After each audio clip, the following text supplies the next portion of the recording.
What we're going to cover in this video.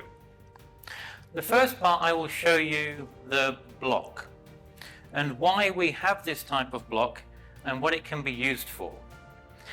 Then after that, I will break it down and I will show you how to practice it and learn it. So, if you're ready, let's begin. Middle block, Momtong Makki.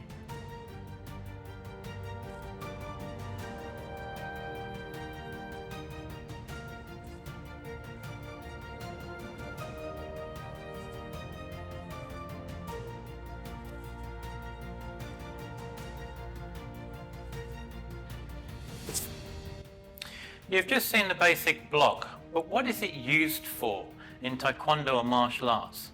This next section will briefly explain it to you. So, why do we use a block? Well, a block is used basically to stop something, whether it's an object or a person, from literally hitting your body. And that can be anything from someone trying to punch you, to hit you with an object, maybe they're going to kick you, or even an object falling off a shelf. So that's why we have the blocks. Now, within Taekwondo, blocks have been broken down to defend yourselves, and that can be blocks at different heights, whether it's from a low block to a middle block to a high block, dependent upon where this object or person may be coming from. The blocks are at different heights. Now, at the same time with the blocks, you can use a block just to block with a closed fist. But also you can use a block to also block but strike at the same time, and that is with a knife hand as well. Now, blocks within Taekwondo, they're used for everything from the pumse patterns to basic drills to combination blocking drills, sparring, you use your blocks, and also you use blocks within self-defense, which is what they were originally used for in the beginning. So I hope that just gives you a little rundown of what the block is for. What is a middle block used for?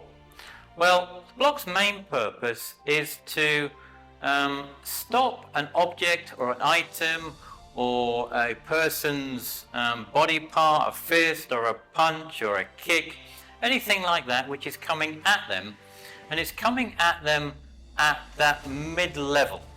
And in Taekwondo, the area which it is from the waist up to the shoulder, and it's this area that is used for the actual middle block.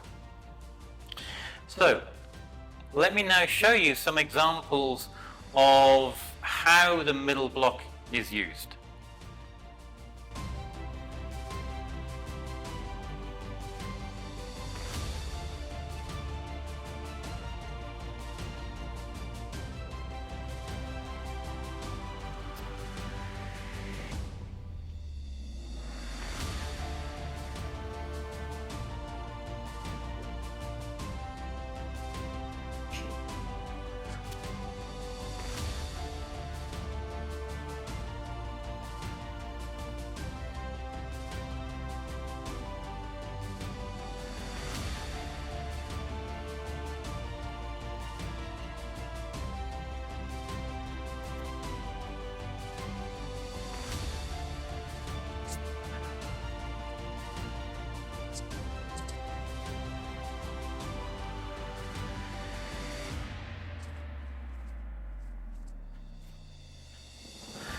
Now, with the middle block and sparring, it's used to deflect anything which is coming in to allow you then to go in straight away with some other form of attack.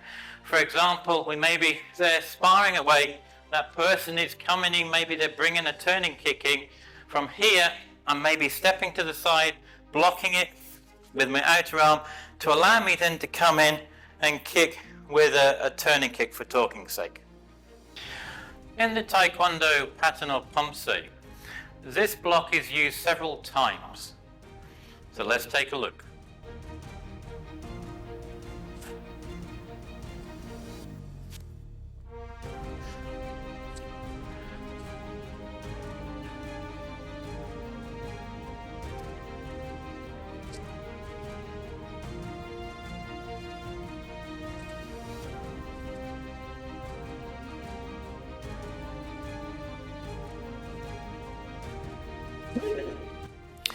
With self-defense and the middle block, there are lots of different combinations to use.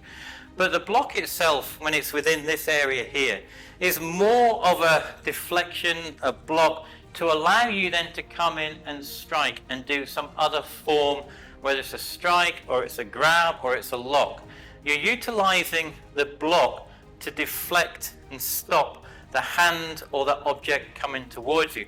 So for example, if something's coming towards me, I can just kind of block it, parry it off to the side, which will allow me to come in and strike or grab or elbow, something very quick straight afterwards. So with the middle block, it's used to block, parry off something which is coming in. So if someone's here, it's coming in, strike as quick as I can. Now you have a better understanding of what this block is and why you need it. All that is left to do now is go and learn and practice it. That is what we're going to do now. Middle block, Momtong Makki. One thing we need to know before we start to learn this block is what part of the wrist do we use? And this is to make sure that when we are blocking, we don't block with the wrong part of the arm and hurt ourselves. And also to ensure that the part that we block with is the correct part, so that we're able to block with a maximum effort. So let's show you. When we're blocking, we're utilizing our wrist. So we're making a fist and we're blocking from the wrist down 2 inches, either on the one side or same again from the wrist down 2 inches on the other side. And it depends on what we're doing, whether we're doing a middle block from the inside to the out, or whether we're doing the block from the outside in.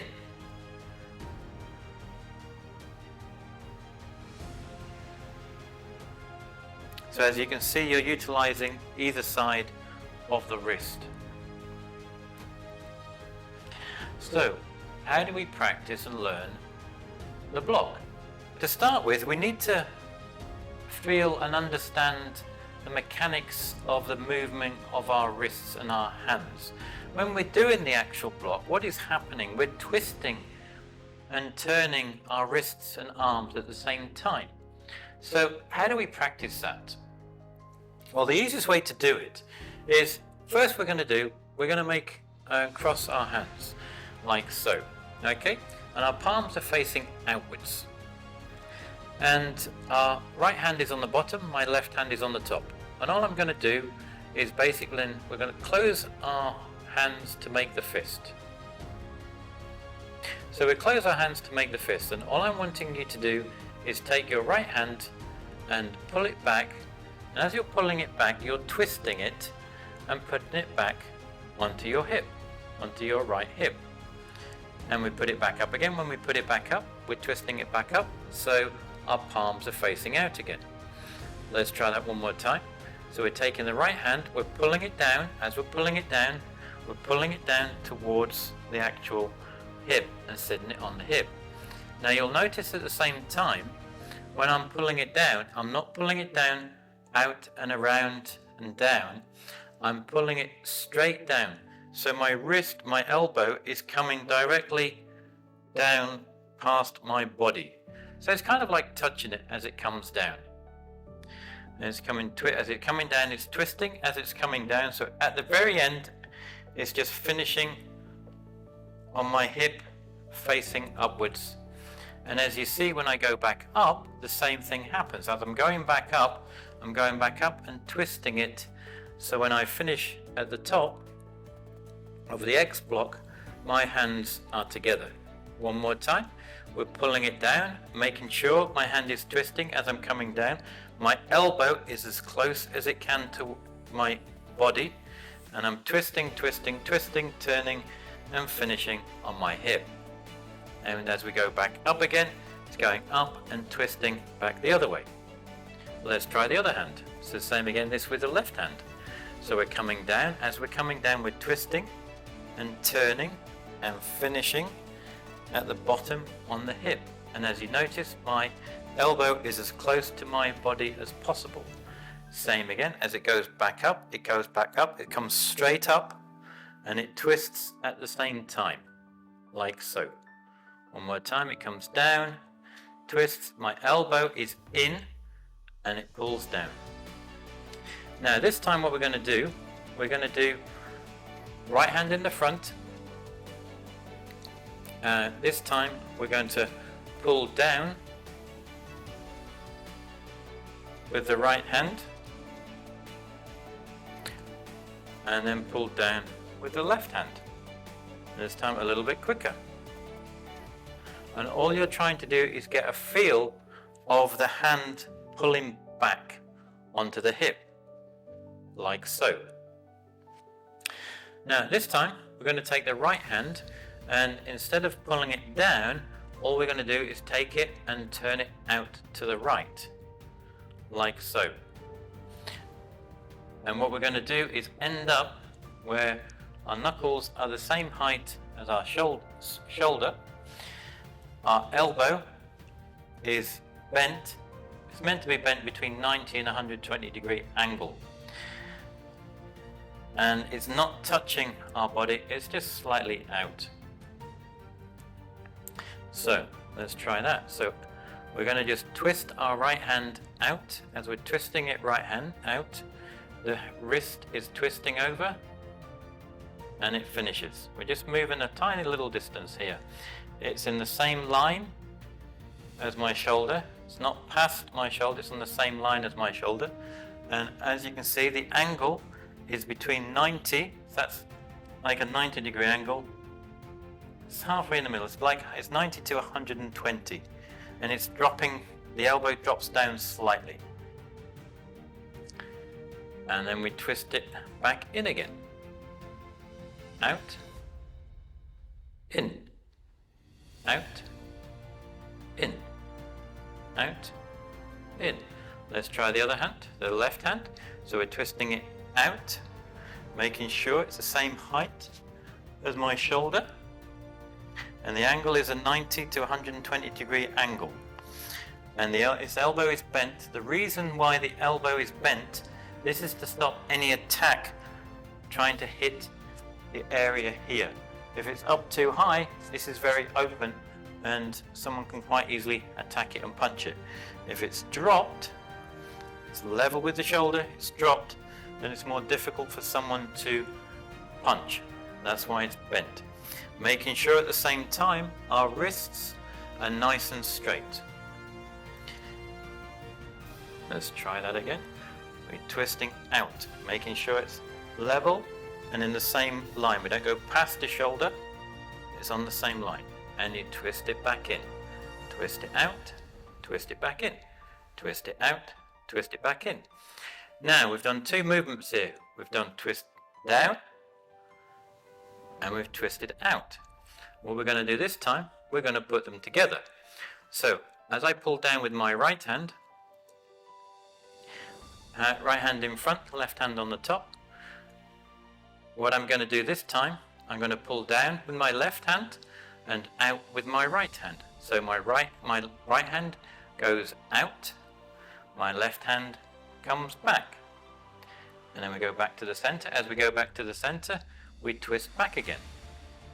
Right out, left down, twist back up to the center, and this time we'd slightly do them a little bit quicker and together at the same time, so they're finishing at the same time. Making sure when you finish, just check for a second. Say to myself, okay, is my fist on my hip? Is my fist in line with my shoulder? Is it bent at 90 to 100, like between a 90 and 120 degree angle? Is it dropped down? Just say, so I look and think, no one can hit me here. Am I in a straight line with my shoulder? Then we come back again. As I said, just pause for that second and check to make sure everything's okay. And back. Making sure the other thing is when you come down, the elbow comes down as close to the body as possible. Let's try the other side. So this time, we've got the left hand in front, right hand on the top. we're going to twist out with the left, pull down with the right, and back up again.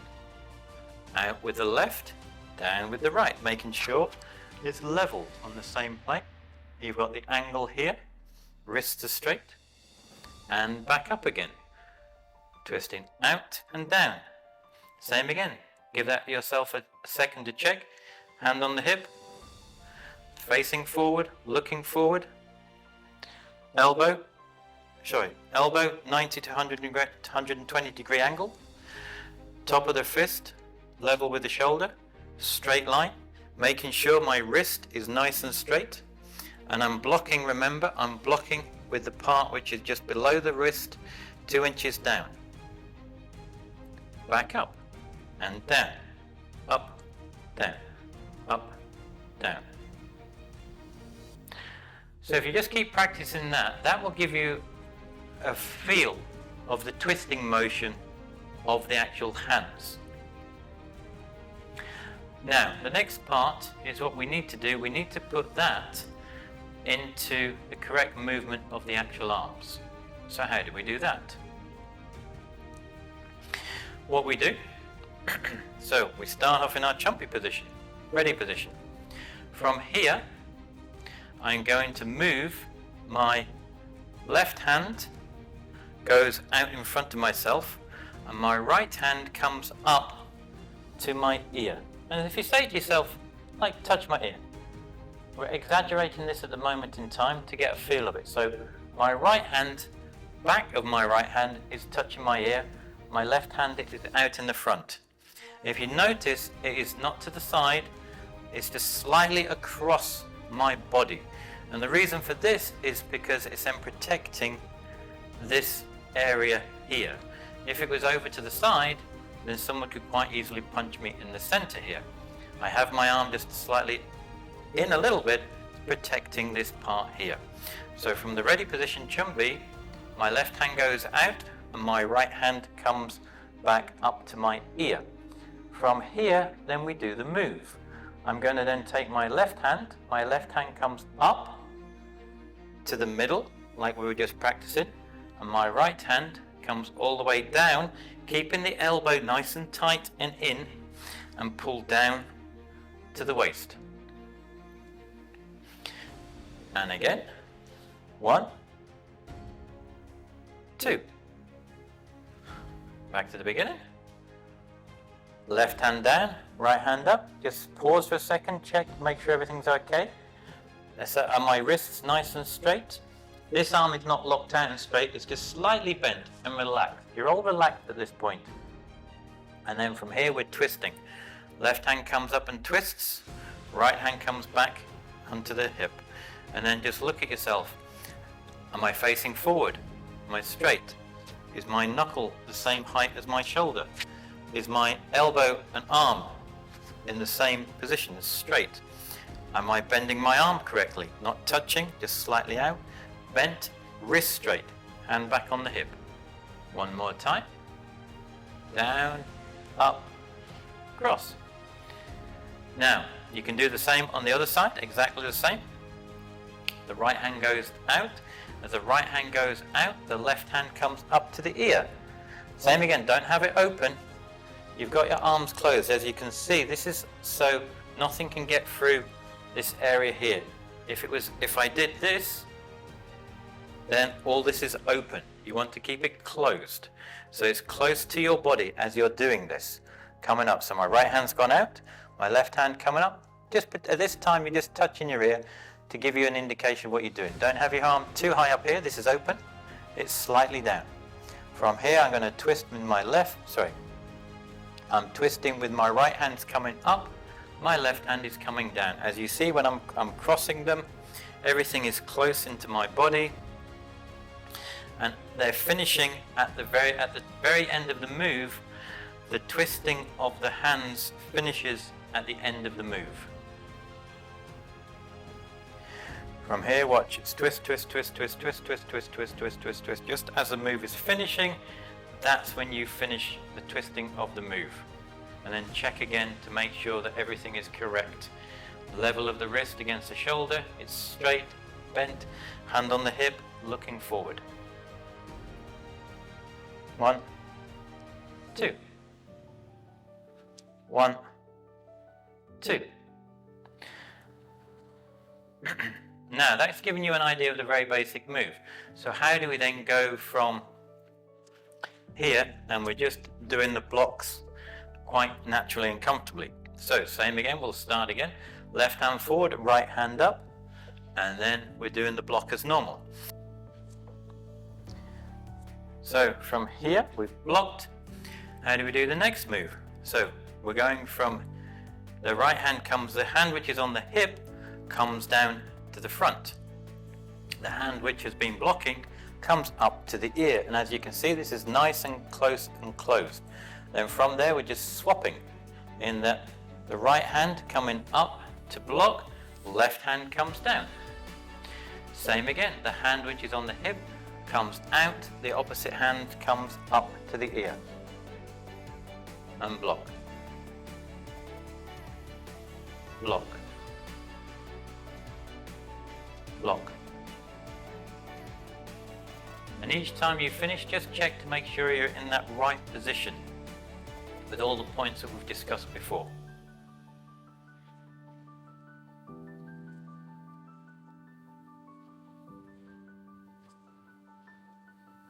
And all you then need to do is just keep practicing and try to get quicker and quicker. And just relax when you're doing it. The more relaxed you are, the quicker the move will become, the less tense you are. And all you're doing is when you finish the move, the tension comes in at the end of the actual move. Relax, relax, relax, relax. At the very end, tense. That's when you're blocking, stopping that object or that fist or that punch. And at that point is when you need everything tense and strong to then deflect the attack.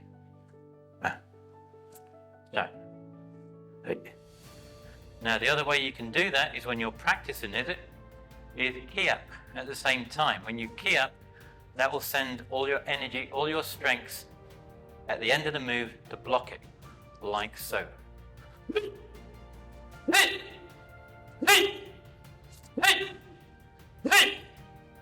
All that energy is coming from here.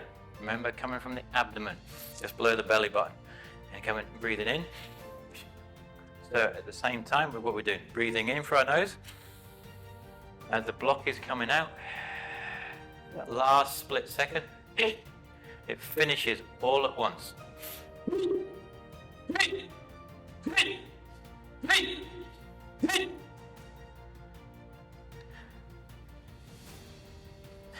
And that is how we do the middle block, Momtong Makki.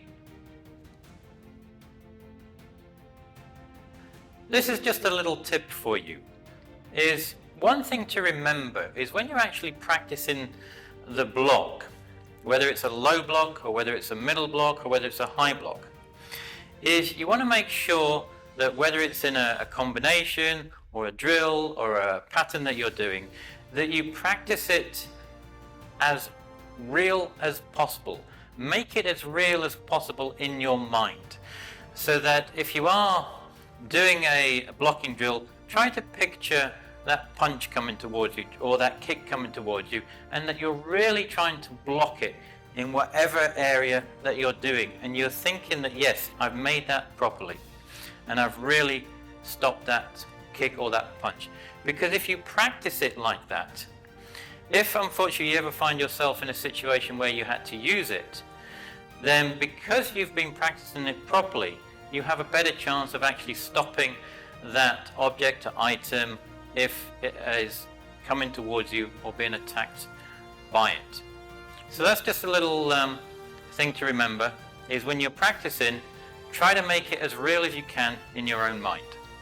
You now have an idea of this Taekwondo block.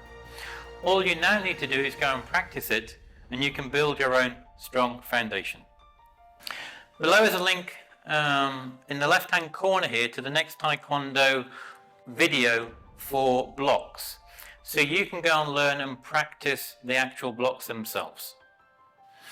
As always, until the next time, Gamsa Henida.